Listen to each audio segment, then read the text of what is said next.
Hey everybody! Today in Amber's Christmas Stories 2022, we're going to read Arthur's Christmas by Mark Brown. Yeah. And Mark Brown dedicated this to his grandma Thora, who taught me about giving. Yep, because here's a fun fact, folks. Mark Brown did have a real grandma Thora, and he mentioned that in Arthur's Perfect Christmas TV special that I grew up with in the 2000s, where he mentions that lots of his characters are based off of people in real life that he grew up loving and knowing. Like, his real grandma Thora was the inspiration for Arthur's grandma Thora. So yeah. Alright. Arthur and DW have been in the drugstore a long time. For heaven's sake, DW said, this store is full of presents. Pick one and let's go.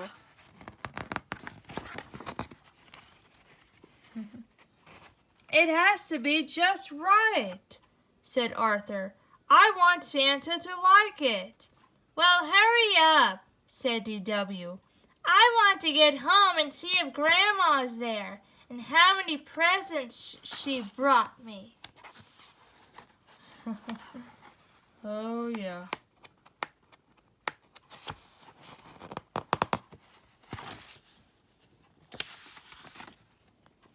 At home, DW added 10 more things she wanted to her Christmas list and copied it over in red pencil.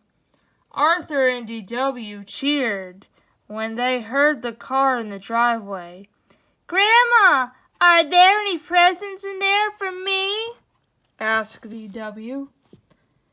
Grandma, do you think Santa would like new mittens or gloves? Asked Arthur.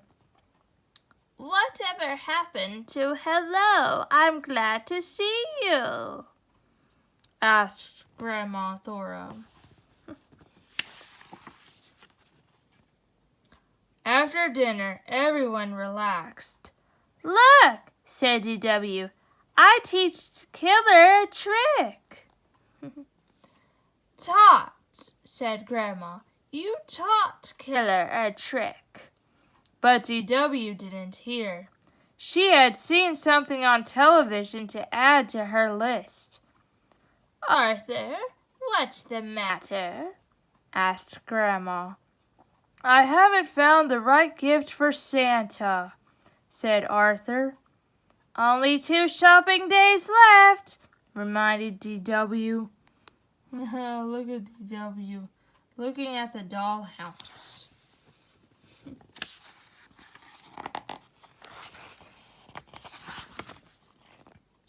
The next day, Arthur, DW, and their friends went shopping. Killer went too. Arthur searched the entire store and still couldn't find the perfect gift for Santa.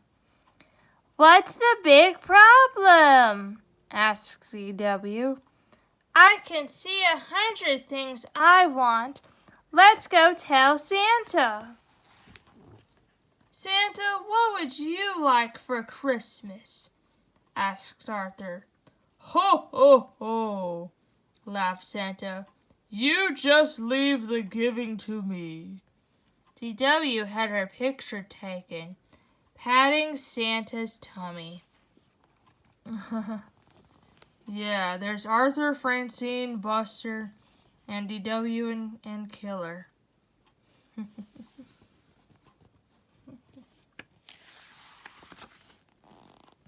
Buster was next.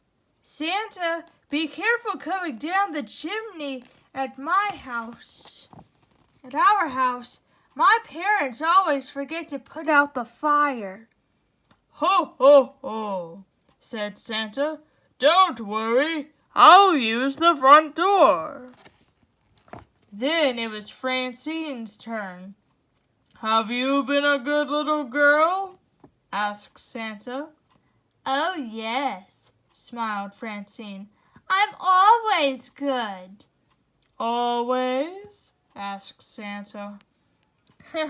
Look at Francine.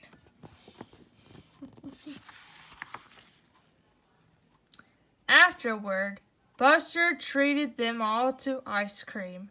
Arthur could hardly finish his root beer float. He had only one more shopping day. "Look," said Francine, "Santa eats ice cream." "I'll have a banana split with 6 scoops of bubble gum ice cream," said Santa. "With double hot fudge, whipped cream, and nuts." Oh boy. "I'll say he eats ice cream," said DW. "Oh yeah. Look at that."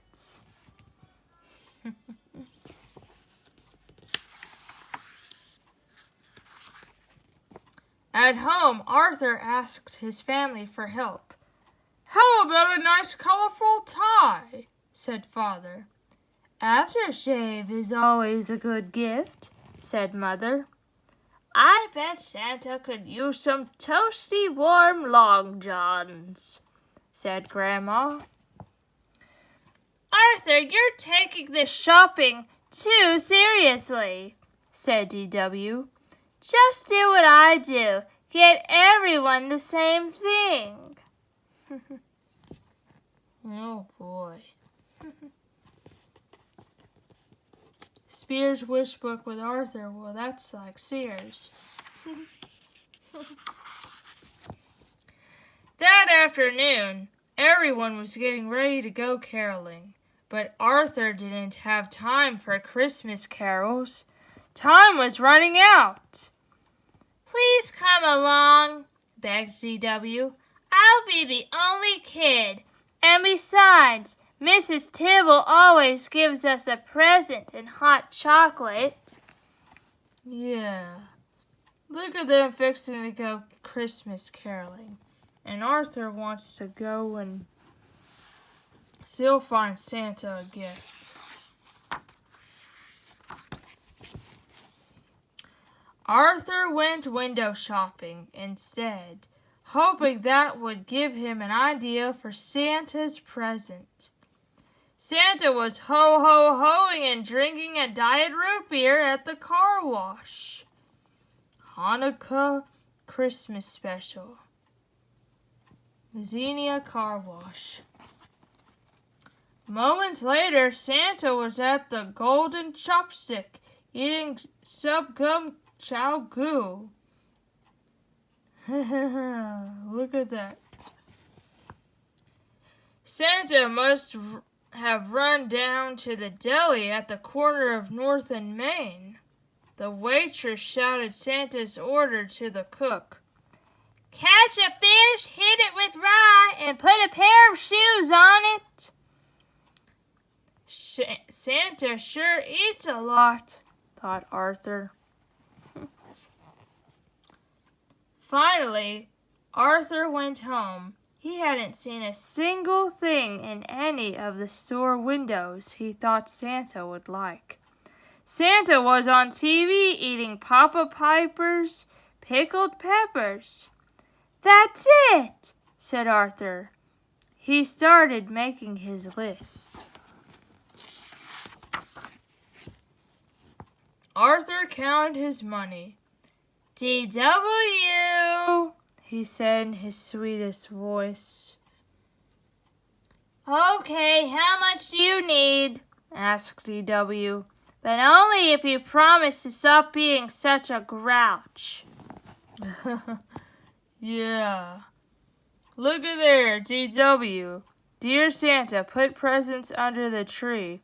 This way to the Christmas tree. Follow the red arrows. Christmas tree this way. Presents go down here." Yeah, DW's helping Santa. find his way to the tree. The next morning, Arthur gave DW half of his list. He took the other half. Look at that.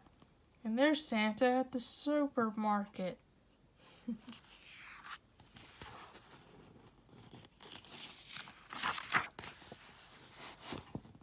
DW had to keep Killer out of the kitchen while Arthur made Santa's present. "What's all that noise?" asked Father.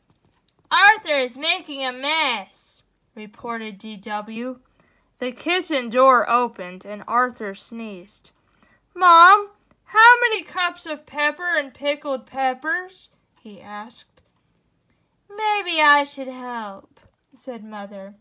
"No, please," said Arthur. I want to make Santa's present myself. Just tell me how many sticks of gum and subgum chow goo." "Poor Santa," said DW. Look at Grandma Thora and Mom and Dad.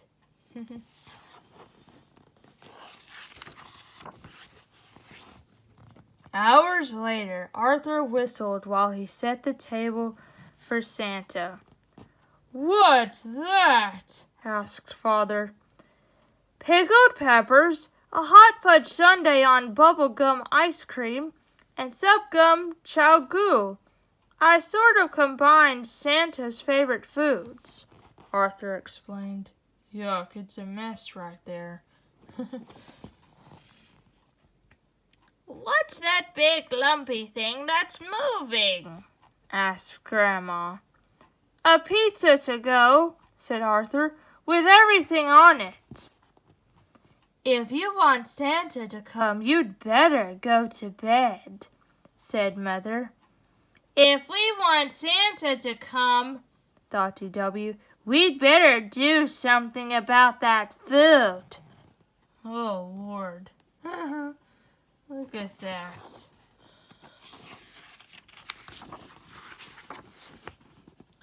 DW couldn't fall asleep.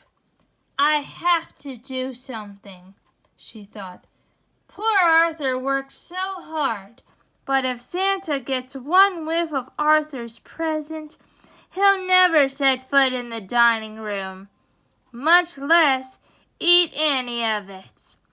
Careful to miss the squeaky step, DW tiptoed downstairs in the dark. Oh yeah, looky there. Santa hasn't even come yet, and DW wants to try to make things right with Killer.